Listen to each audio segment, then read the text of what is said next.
This is the PR Podcast, a show about how public relations helps you tell your story to the world. We talk with great PR practitioners who have the skills, creativity, and just plain savvy to get their clients noticed. Now here's your host, Jody Fisher.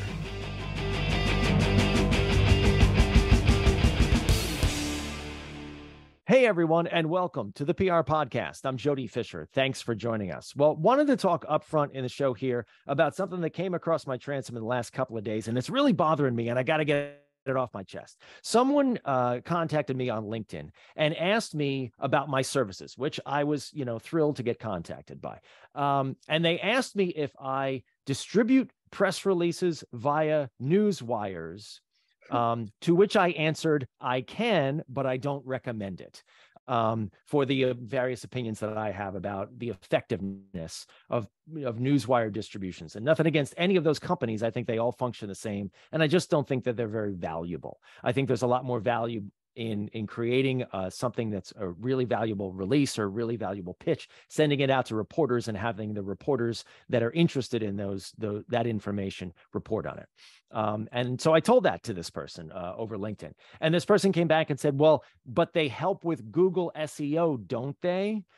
And I was like, oh man, yeah, for like 24 hours. And then those links all disappear because in my experience, they're backlinks that get stowed on the back of web pages, and they don't bubble to the top. They don't surface on the front page of any reputable news organization. And so I'm going to tell this person that I'm interested to see what they say back.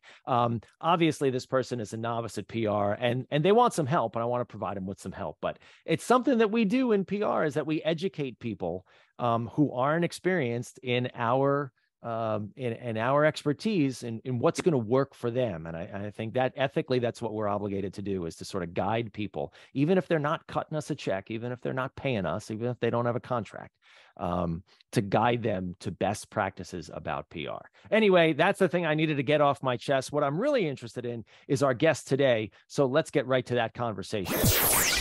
Stephanie O'Quigley is the Public Relations Director for LJ Publications Public Relations in New York City, where she works with fashion and beauty brands, including aerosols, footwear, Lake pajamas, image skincare, and more. She's also an influencer in her own right, with an impressive audience on Instagram, Facebook, and Twitter. And she's the host of her own podcast, The Wall, which has almost 50,000 downloads today. We're not quite there, but Stephanie, welcome to the PR Podcast. Thank you for having me. I'm delighted to be here and excited to chat all things PR. Absolutely. And now, before we get to your 9-to-5 job, let's talk a little bit about social media. And what's up with the algorithm? Big question there, but I got to tell you, here's my experience. So I'm still experimenting with TikTok. I'm probably about 6 months into TikTok, and I'll post a video one day and it'll get 500 views, 1,000, which is not a lot, but that's a lot for little old me, right? And then I'll post something 2 days later and it'll get 10 views. And I'm like, What am I doing wrong? So help us out. What's up with the algorithm? Well, unfortunately, I mean, I was at a PR event last night, and a lot of creators were there too, and a lot of publicists. And, we were all talking about the same thing, that it's, Instagram, unfortunately, has become, a big struggle for creators. And they don't seem to be rewarding creators to, stay on the platform or continue to post, unfortunately. And TikTok is definitely an opportunity for influencers and brands and content creators, or whatever it is you want to share. I think Instagram has done its time. I think they're trying to think of new innovative ways, but they'll just never beat the impressions that can be garnered on TikTok, unfortunately. So you kind of have to be nimble and be able to navigate both, because of course you, as a brand or an influencer, you want to have presence on, Instagram and TikTok, but you have to be able to kind of work your way through both of them and kind of try and outsmart it as best you can. But I mean, even the top creators and top brands in the world are getting hit by this algorithm. So we're not alone. Well, I'm glad to hear that. Is it, and let me pick your brain here a little bit. I've experimented with hashtags. I've experimented with like the little stickers that go on the posts. that I'm presuming, also have some kind of value. Are there any best practices that you employ in growing your own audience? Things that you like to do that you see get results? Yeah. So kind of some top line things off the top of my head. I mean, you could stay here all day and do a podcast just on this alone. But I always recommend people to have a niche in their content, right? So anything that is more of a niche is gonna perform better, just because somebody who follows you knows what kind of content they're following, and they're not going to get turned off by that because you start talking about, if you're talking about PR one day and then you're talking about your best friend just had a baby, the next day they're kind of saying, what the hell is going on here? So you want to definitely keep your content as niche as possible, and the people will come to you. Obviously, take a look into the time that your audience is online. So if it's a millennial audience that are working 9 to 5, they're likely going to be scrolling through, at the end of work or before work, and you'll see a peak in those hours. And that's kind of the time where you want to be most active. On TikTok, it's, they have that rule about 3 posts a day. I definitely see a increase in engagement and growth when you're posting 3 posts a day on TikTok that are super niche to your genre or whatever it is that you want to chat about. So some kind of like, there's not a kind of specific hashtag or sticker or anything like that, but it's unfortunately more of a consistency and more of a consistency across your timing and also your content as well. I had not heard of the 3 posts a day rule for Mm-hmm. TikTok. Is that like official from them?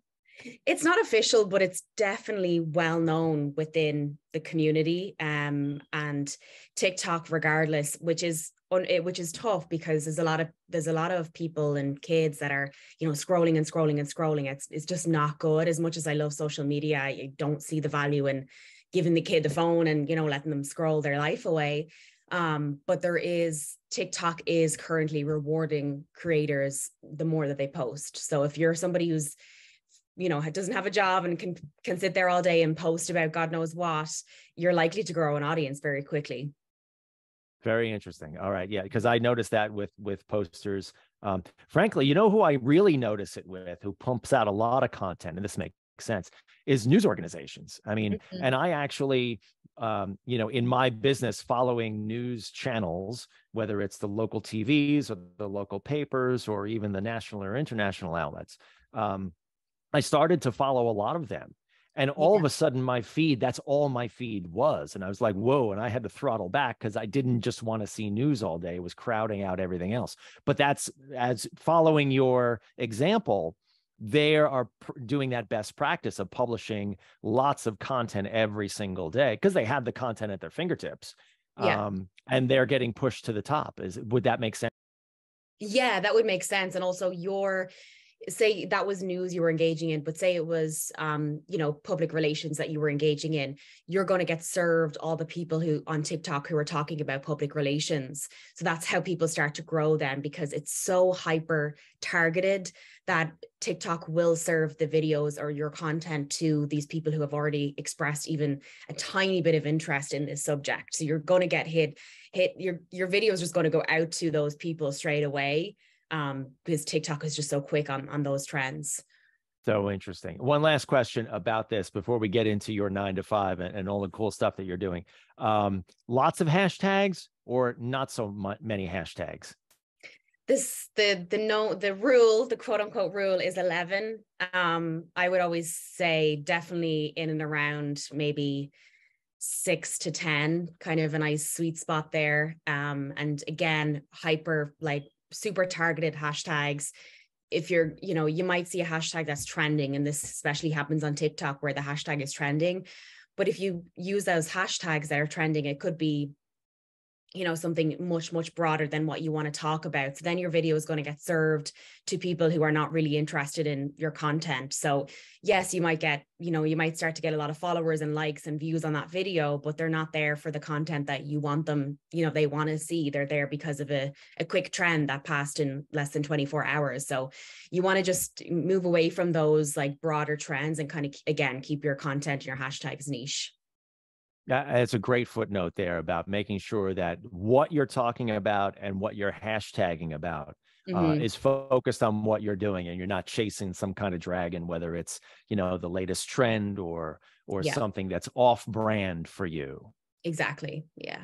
That's great. Great advice. All right. So speaking of brands, let's get now back into what you do on the regular in the beauty and fashion area. And I'm not sure that we've had a beauty and fashion PR pro on the show yet. So give us some insight into where beauty and fashion is these days. I think a lot of people have maybe some preconceived notions about it, but tell us about it. Yeah, I mean, it's a sensitive world because it's so involved. There's so many people involved, right? So when we see beauty, we see it on different skin colors, different skin types, and fashion, the same, different bodies and everything else. And as we know, like society is changing so much. So there's a lot of movement right now in beauty and fashion, and there's a lot of sensitivities around, that as well. And thankfully the world of beauty and fashion has become more inclusive in more recent years. So even brands like Victoria's Secret that might have not necessarily been as inclusive as they are today have overhauled their PR and are moving into more inclusivity, and it's been great. So I would say that's kind of the biggest trend I've seen since I started out 10 years ago. A lot of the stuff that I started out with was a lot of celebrity culture, the tabloids and things like that, and a little bit more of a nastier kind of cutthroat world, whereas now it's kind of there's a safe spot for everybody. So and that's a great point. Beauty and fashion can be so invasive in our lives, and it's mm. sort of always firing at us, right? And there's lots of different messages, whether overt or whether subliminal. What are some of the brands that you're working with? What are some of sort of the messages that they're putting out and the ways that they're communicating their product?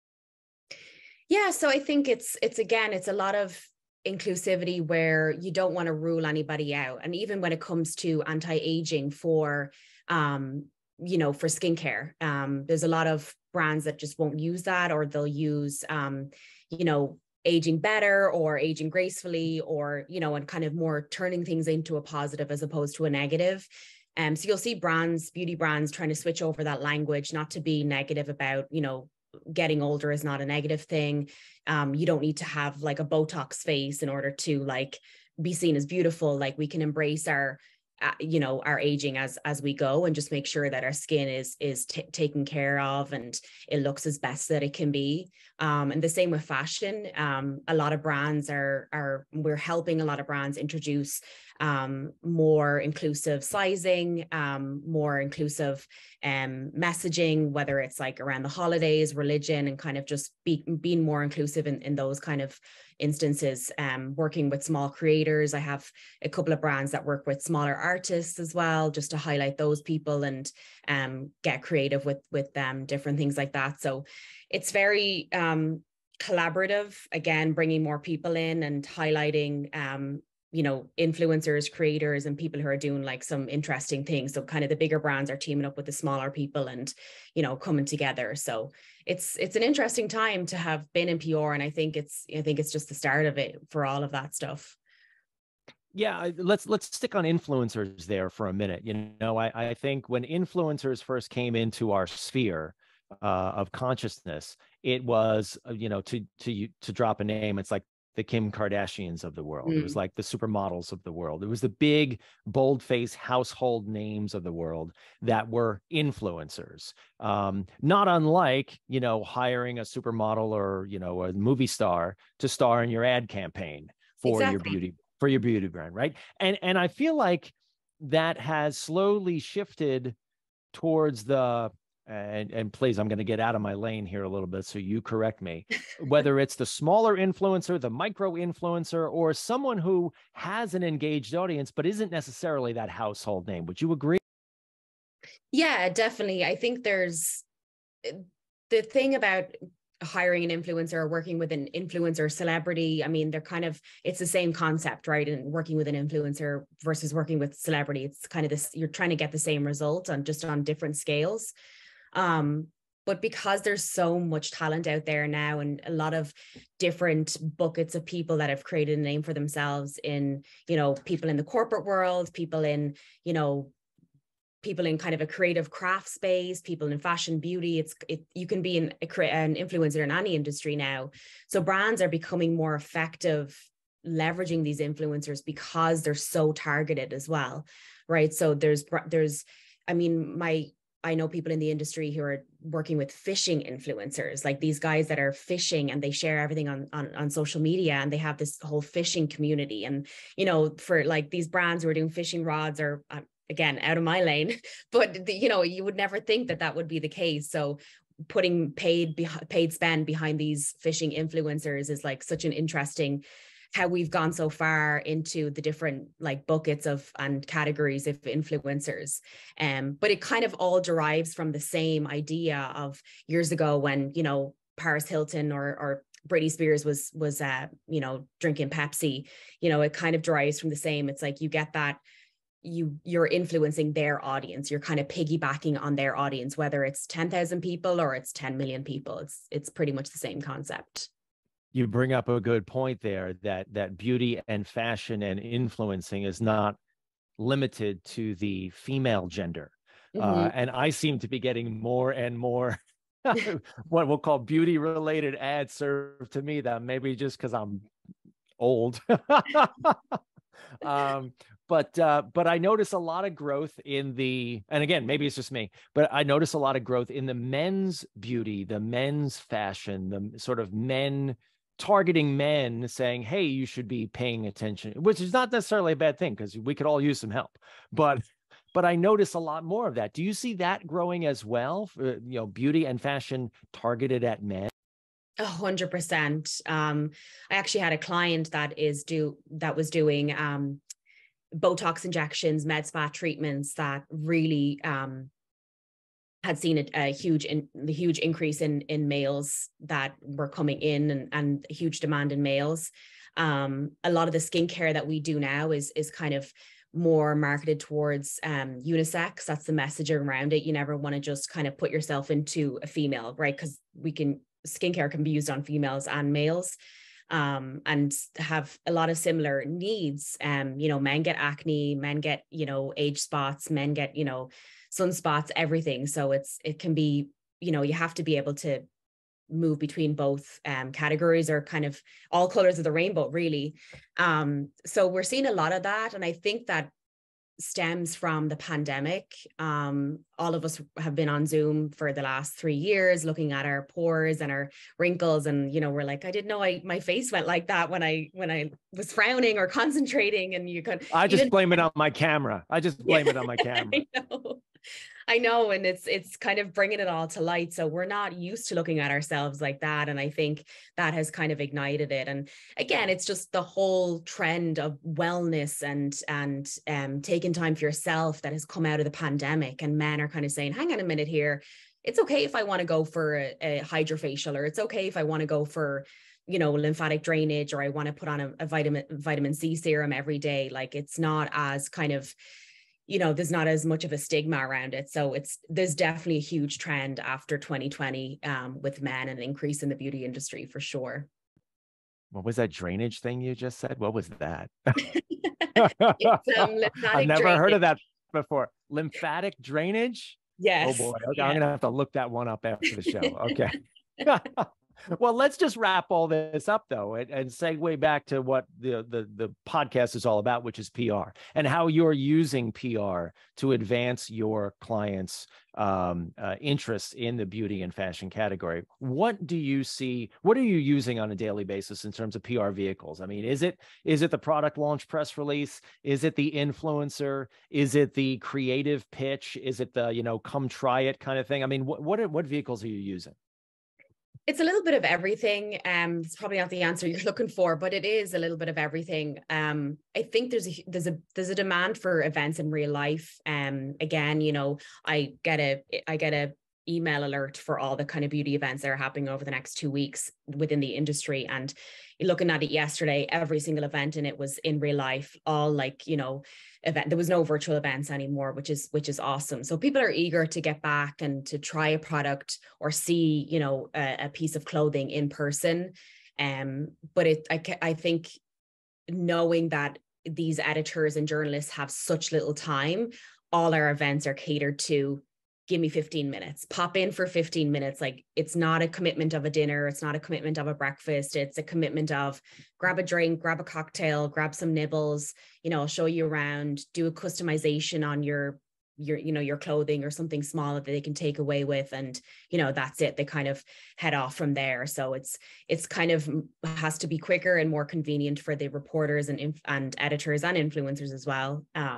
There's a lot of brands that are putting more into paid spend with influencers, which is awesome.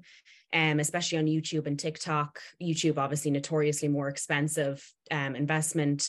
But definitely some brands are putting money aside for that kind of thing because they can control the messaging that's put out there on behalf of like a bigger launch or something like that. And obviously control the timing and everything else that comes with it. So a little bit of everything. I will agree with you on the PR newswire. You know, that's definitely something that we keep for bigger news stories and kind of more broader announcements or partnerships and things like that. So I would say the key takeaway is probably creativity, to become creative about, you know, something new that you're sharing and how you're going to talk about it and how you're going to share it. There's always a push for more creativity. I agree fully with you on it's great to see IRL in real life stuff coming back. It's been back for a little while, at least in my neck of the woods, but I have a business contact who hosted a 3-day webinar the other day.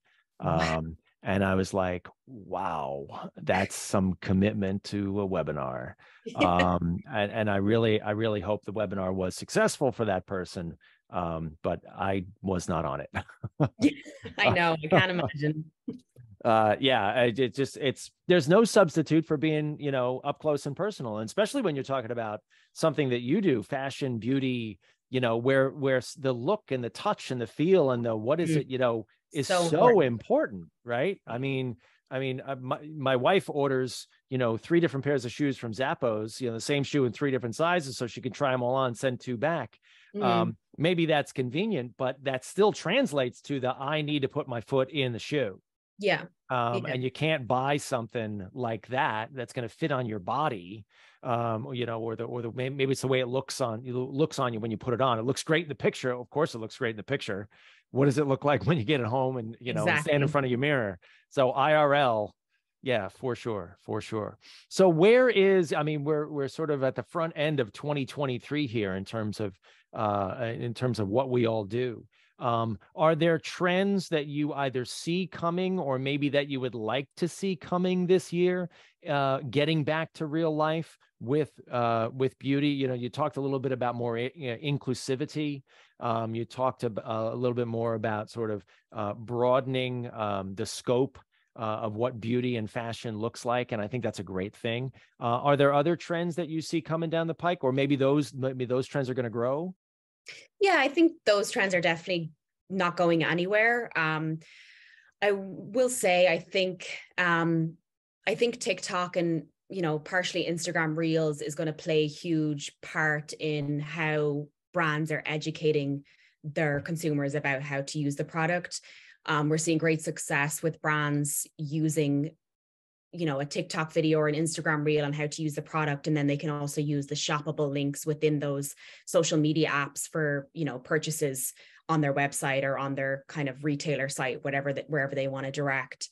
So I think that's going to be a bigger thing. I think as well, there's a whole portion of some of these, you know, beauty sites like Bustle, Refinery 29, Pop Sugar that, you know, are dedicated to beauty TikTok trends, or beauty tick, or they're calling them something like that. But basically it's kind of a recap of what's trending on TikTok, because what's trending on TikTok is really, you know, selling for brands. So there's different trends about like slugging on your face or like retinol sandwiching and different techniques on how to use the product. So again, it's, we've seen a huge surge in consumer education around beauty products, beauty ingredients, and kind of TikTok and Instagram is only propelling that further.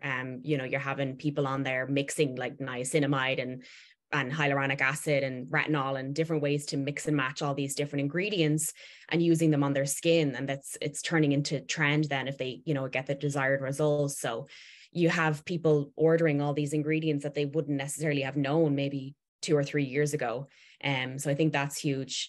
In fashion, I think the Barbie core, which I'm channeling a bit of that today, is the pink and the kind of more 90s feel. We've seen a huge surge in 90s fashion and aesthetic, and I think that's going to continue. And I think the Barbie core is kind of an element of that, or a branch of that space. I know there's a big Barbie movie coming out this year as well, so I think that's going to push that further. That obviously overlaps into beauty as well, but definitely see a huge trend there with the Barbie stuff. So. Well, we are definitely going to look for all that stuff, and we are definitely going to follow you. Tell us a little bit about the wall before we go here.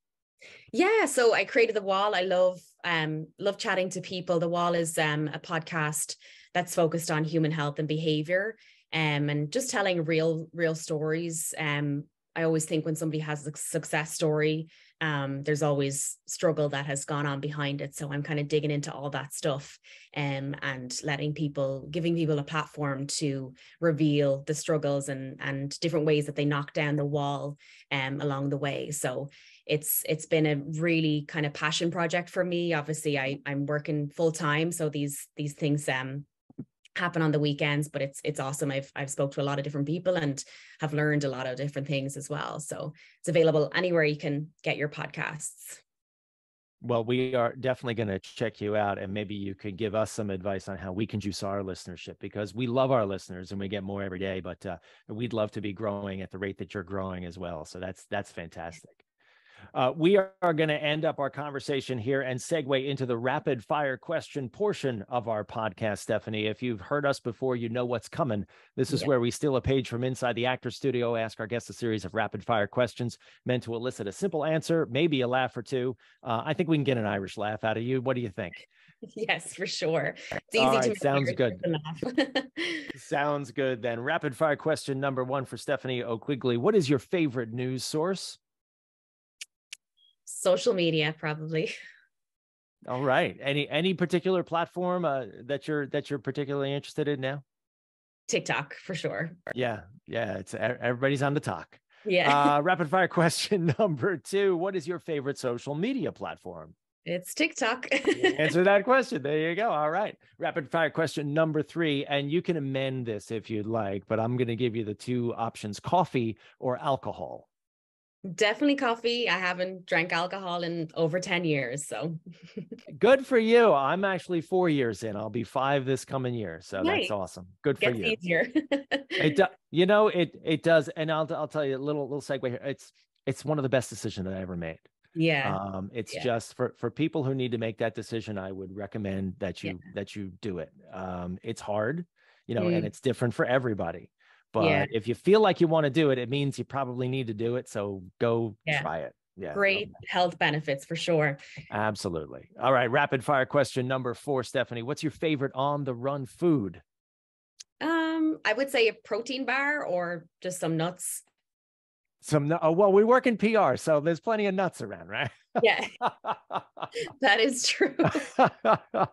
All right, cool. And rapid fire question number 5. What do you want to be after you finish this career?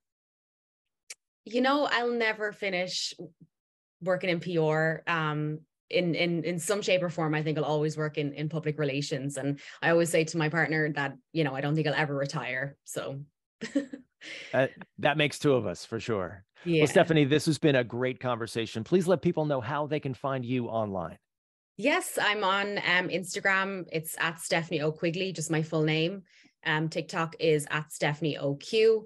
And then, of course, my podcast is The Wall Podcast by Stephanie O'Quigley. All right, you're picking up at least one new listener today in me. Thanks again, Stephanie. And thank you, everyone, for listening. Please remember to subscribe to the show. Connect with us on Facebook, Twitter, Instagram, and TikTok at The PR Podcast, and send us a question or a comment. Our intro is by Christopher Apple. You can find him and his fantastic photography on Instagram at Christopher_APPOLDT. Check him out there and hire him for all your photography needs. You can find me online at Jody Fisher on all the socials and on the web at jodyfisherpr.com. We'll see you next time on the PR Podcast.